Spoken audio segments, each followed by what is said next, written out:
Have you ever, like, just felt totally and completely out of control around your favorite food? Oh, I mean, absolutely. Right, like, you know the feeling. You're Mhm. just sitting there on the couch, staring at the bottom of an empty container, and you're wondering how you even got there. Yeah, and why you couldn't just, stop at one bite. It's so It common. is, and it's actually this surprisingly universal experience, even for people who study nutrition for a living, which is exactly why we're doing this deep dive today. It's a great topic. Yeah, I've got this massive stack of notes in front of me, and our mission for this deep dive is to really explore the profound and honestly often messy connection between our metabolism, our mindset, and our emotional reality. Right, because it's never just about the food.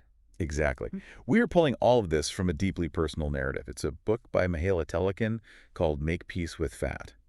And what I really love about this source material is that it isn't some clinical, sterile lecture about macros and spreadsheets. No, it starts right in the emotional trenches, like where real life actually happens. Yes, exactly. Because when we talk about lifestyle change, the physiological data, the science, it's really only half the picture. Right. The hardest part to master is always the lived experience. The friction of trying to change your habits when your own biology is just fighting against you. So let's get right into that friction because I think it's fascinating. Telecan is actually a registered dietitian. Like, she's a professional nutritionist. Which is wild when you hear her story. Right, you would automatically assume she's just had a flawless relationship with food her entire life. But she is remarkably vulnerable in this book, admitting that she absolutely did not. And that honesty is really the entire foundation of the story here. It is. She has to establish that baseline of feeling out of control, or the, incredible physical transformation she undergoes later just wouldn't carry the same weight. It wouldn't mean as much. Yeah. And she shares this one specific memory that I think, so many of us can relate to it. It's the night before a 50-mile bike ride. Which is a huge ride. Right, 50 miles is no joke. You need your body to be in optimal condition. And what does she do? She eats an entire pint of ice cream? Not just a small bowl, the whole pint. The entire thing. She says she couldn't stop at a scoop because it was just too good, like the control was just entirely gone. But the justification she used in her head, that's what really caught my attention. The bargaining. Yeah. She wasn't worried about the physiological impact in that moment because she relied on this classic mentality, the whole exercise so you can eat thing. Oh, yeah. We see that everywhere. She basically figured, well, I'm riding 50 miles tomorrow. I'm just going to burn it off. Which is this massive cognitive distortion. I mean, our culture has largely decoupled movement from joy and from actual biological health. Oh, totally. We've turned it into this twisted form of currency. Like, we treat calories like a financial debt that we just have to pay off through sweat. Wait, I struggle with that idea so much because it feels like we're treating our bodies like literal combustion engines. Yes, that's exactly it. It's this weird idea that you can just throw whatever junk you want into the furnace, rev the engine to burn it off, and completely ignore the fact that your body is a complex biological system. Like, it needs actual maintenance, not just heat generation. That is such a perfect way to look at it. A biological system just doesn't operate on a simple spreadsheet of calories in, calories out. Right. For someone like Telecan, I mean, even with her professional dietary knowledge, the intense sensory pleasure of that ice cream, The dopamine hit. exactly, the dopamine hit in that moment completely overrode the long-term biological reality. Yeah. Because that transactional mindset of, I'll earn this tomorrow, is just so seductive. It really is. It offers you immediate gratification, but with this built-in psychological loophole. Right, you don't have to feel guilty today because you've basically signed a mental contract to pay for it tomorrow. But the physiological toll is still happening inside your cells, Right. regardless of the mental gymnastics you're doing on the couch. And that's the really painful realization she eventually comes to. Eating an entire pint of ice cream the night before massive physical exertion, that's not the behavior of someone who is in the driver's seat. No. It's the behavior of someone being hijacked by their own cravings. Which brings us to the really big question of this deep dive. Yeah. How does someone go from inhaling pints of ice cream and negotiating with their exercise routine to achieving total peace with food? It's a massive shift. It is. The book talks about her adopting a nutrient-dense, low-carb, high-fat diet. But I really want to slow down here because we hear these terms all the time, and it makes it sound like she just flipped a switch overnight. Right, like she just woke up fixed. Exactly. But she actually describes a 5-year journey. Because it takes real time to fundamentally rebuild your metabolic machinery. I mean, when you are used to a high carbohydrate diet, your body is conditioned to run on frequent hits of glucose. Let's break that down because I think a lot of people don't fully visualize what glucose dependency actually looks like inside the body. It's hard to picture. I like to think of glucose, sugar and carbs, as being like throwing crumpled up newspaper into a fire pit. Oh, I like that. Right. It burns incredibly bright, it burns incredibly hot, but it turns to ash in like 30 seconds. So you literally have to stand there constantly throwing more paper into the fire just to keep it going. That is a fantastic analogy. And that constant need to throw paper on the fire, that is what causes those massive spikes and devastating crashes in your blood sugar throughout the day. And those crashes are brutal. They are, because when your blood sugar crashes, your brain perceives it as a literal survival threat. It's not just hunger. Wow. It sends out these emergency signals basically screaming, eat sugar right now or we are going to die. So that feeling of being out of control around the ice cream, it wasn't a lack of moral willpower at all. It was a biological panic alarm ringing in her brain. Precisely. It's biology and not morality. So to turn off that alarm, she spent years transitioning her body to what we call a fat-adapted state. Okay, so if carbohydrates are the crumpled newspaper, what is fat? Fat is like a massive, dense oak log. Ah. It takes a little more effort to get it lit, sure, but once it catches, it burns steady and hot for hours and hours without you ever needing to tend to the fire. How does the body actually learn to burn the oak log, though? Like, what is happening on a cellular level during those 5 years of transition? Well, it comes down to cellular infrastructure. Your body literally has to build new enzymes. Really, just build them from scratch? Yeah. And it has to increase the density of your mitochondria. Those are the power plants inside your cells, just to process fat efficiently. And when you restrict carbohydrates long enough, your liver steps in to help. What does the liver do? It starts breaking down fat into these tiny, incredibly energy-dense molecules called ketones. Ketones. Okay, I hear that word thrown around constantly in the wellness space. Yeah. But what makes them so special, especially for the brain? Ketones are fascinating because they can easily cross the blood-brain barrier, and your brain is an energy hog. Well, it normally demands glucose. It absolutely loves ketones. They just provide a much more stable, clean-burning energy source. That makes sense. So as Telekin's body built up this new infrastructure, the enzymes, the mitochondria, the ketone production, the cravings simply vanished. Because the biological panic is gone.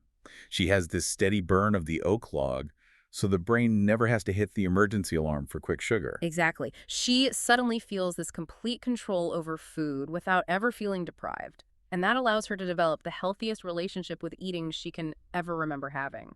And that leads to this phrase she uses in the book that I have just been obsessing over. She calls it the not human concept. It's such a striking way to put it. It is. She describes waking up with boundless energy, going to sleep with energy, eating without a single ounce of guilt, and never experiencing that miserable 2 p.m. brain fog. Sounds amazing. Right. And she jokes that feeling this incredibly good makes her feel, quote, not human. It really highlights a rather tragic societal truth, doesn't it? It's heartbreaking. I mean, think about what that implies. It implies that our accepted baseline for simply being human is existing in a state of chronic exhaustion. Yeah, we just normalize it. We totally normalize the afternoon slump, the sugar cravings, the brain fog, and needing 3 cups of coffee just to answer emails. We really have accepted metabolic distress as the standard human condition. We have. So when someone finally optimizes their fuel source and they experience the smooth, uninterrupted energy, it feels completely unnatural to them. Like they're an alien. Exactly. Not because it's actually unnatural, but because optimal health is just so extraordinarily rare in our modern environment. Wow. So, okay, she has this new non-human energy, but Telekin is an athlete at heart. Yeah. She doesn't just want to feel good sitting at a desk, right? She decides she needs to put this new metabolic machinery to the ultimate physical test. Yeah, she wants to see what a fat-adapted body can actually do under extreme physical stress. Which brings us to the centerpiece of this entire story. It's October 2015, North Florida, the MS-150 ride. A huge event. She signs up for the 85-mile portion of this event to raise money for the MS Foundation. And let's contextualize the stakes here, because 85 miles on a bicycle is a grueling endeavor for anyone. Oh, absolutely. And this wasn't just any ride for her. It was her first long-distance event since having her son. Right. And crucially, it was her very first endurance event in her new state as a fat-burning athlete. This is a huge distinction because she actually had a traumatic physical memory attached to these types of events from her past. The bulldozer feeling. Yes, during her previous years when she was eating a higher carb, vegan, vegetarian diet, she had done century rides. Those are 100-mile events. And she specifically notes that after those rides, she felt like the bulldozer had run over her 10 times. And that memory of the bulldozer, that deep cellular exhaustion and pain, that is the ghost she is carrying to the starting line in Florida. So the morning of the ride arrives, and this is the part of the story that just blew my mind. Mhm. Before riding 85 miles, she consumes only one thing: a bulletproof coffee. Just the coffee. She equips her bike with just 2 bottles of water. No gels, no energy chews, no, bananas strapped to the frame. Just water and the fat she consumed in her coffee. Okay, we need to pause and explain the bulletproof coffee thing. Because to someone on the outside, drinking butter and oil before a massive athletic event sounds like a recipe for a total disaster. What is the actual mechanism there? Well, bulletproof coffee typically involves blending high-quality coffee with grass-fed butter and MCT oil. MCT, that stands for medium chain triglycerides, right? Exactly. And the mechanism here is all about signaling and accessible energy. MCT oil is really unique because it actually bypasses the normal digestive process. Oh, really? Yeah, it goes straight to the liver, where it is rapidly converted into those ketones we talked about earlier. So it's basically like a liquid spark plug for the fat-burning engine. That's a great way to put it. It gives her an immediate flood of ketones for her brain and muscles, without spiking her insulin or pulling her out of that fat-adapted state. Exactly. And because there are no carbohydrates in it, her blood sugar remains completely flat. Okay, but even knowing the science, I have to put myself in her shoes here. It is 8 a.m. She rolls up to the starting line with roughly 2,000 other riders. All of them fueling up. Right. Yeah. They're all tearing open energy bars, mixing sugary electrolyte powders, carbo loading. I would be absolutely terrified. How do you step up to a starting line with zero external fuel in your pockets without completely panicking? It requires an immense amount of trust in your own physiology. You really have to understand the math of human energy storage. What do you mean by the math? Well, think about a carbohydrate-adapted athlete. The people eating the gels at the starting line, they have a very limited tank of stored glucose, which is called glycogen. Okay. Your liver and muscles can only hold maybe 2,000 calories of glycogen at most. Which you would burn through in, what, a couple of hours of intense cycling? Yes. They literally have to keep eating, or they experience what endurance athletes call bonking. Hitting the wall. Exactly. They hit the wall, their blood sugar tanks, and they literally cannot pedal anymore. But a fat-adapted athlete operates on entirely different math. Even a very lean person carries tens of thousands of calories of stored body fat. Oh, wow. I love thinking about it like that. It's like setting out on a massive cross-country road trip with only a quarter tank of gas, but suddenly discovering your car can run on the very air around it. That's it, exactly. So she wasn't riding on empty. She was riding on a massive, 40,000 calorie auxiliary fuel tank that she had spent 5 years building the internal plumbing to actually access. And the fear of running out of fuel only exists if you don't trust your internal plumbing. Right.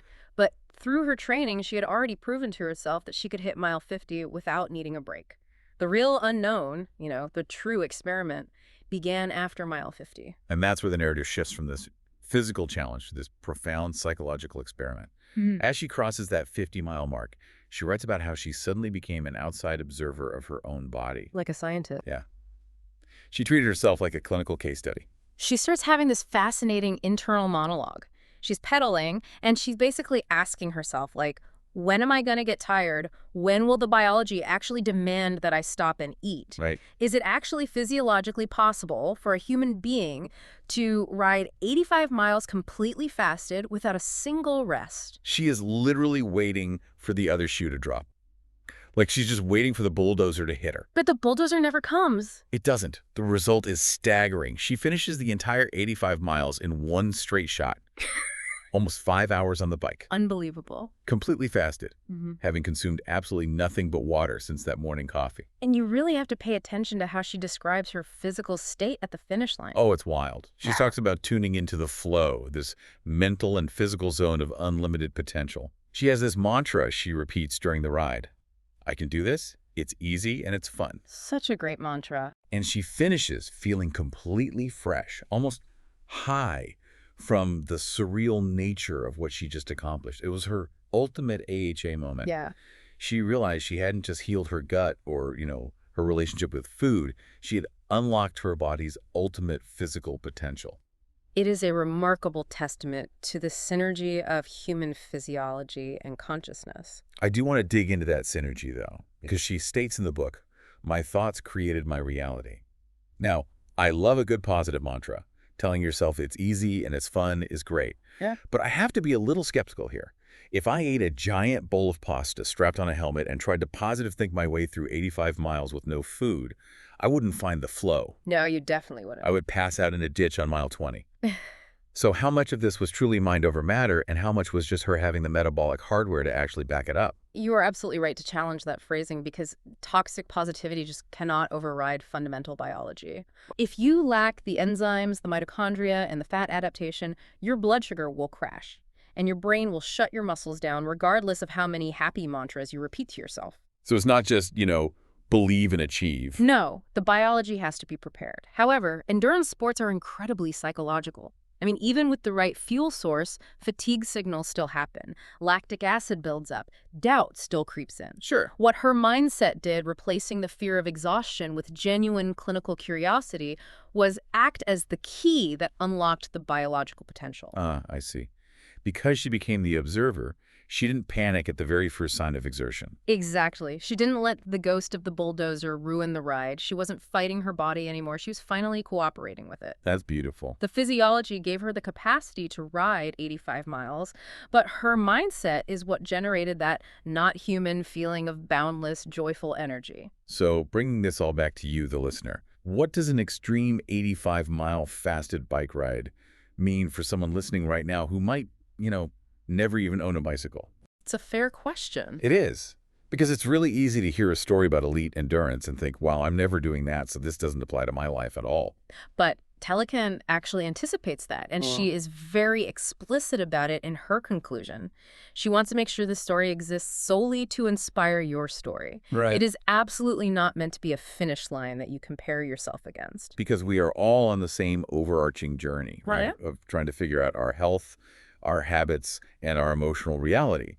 But everyone is starting from a different place, and the results are going to look completely different. Exactly. For some people, shifting away from a sugar-dependent lifestyle brings, unprecedented blood work and health markers they never dreamed of. Yeah. For others, reducing that systemic inflammation might finally help them conceive a baby. For some, it's profound weight loss.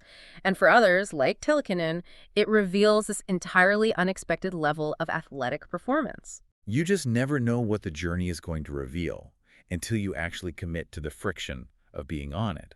Like, you cannot predict the outcome from the starting line. It's an invitation to curiosity rather than rigid expectation. I love that. Yeah. Which brings us to something really fascinating to think about as we wrap up this deep dive. We've spent this whole time talking about the physical energy reclaimed by fixing this metabolic machinery, right? Yeah. But I want you to think about the mental bandwidth.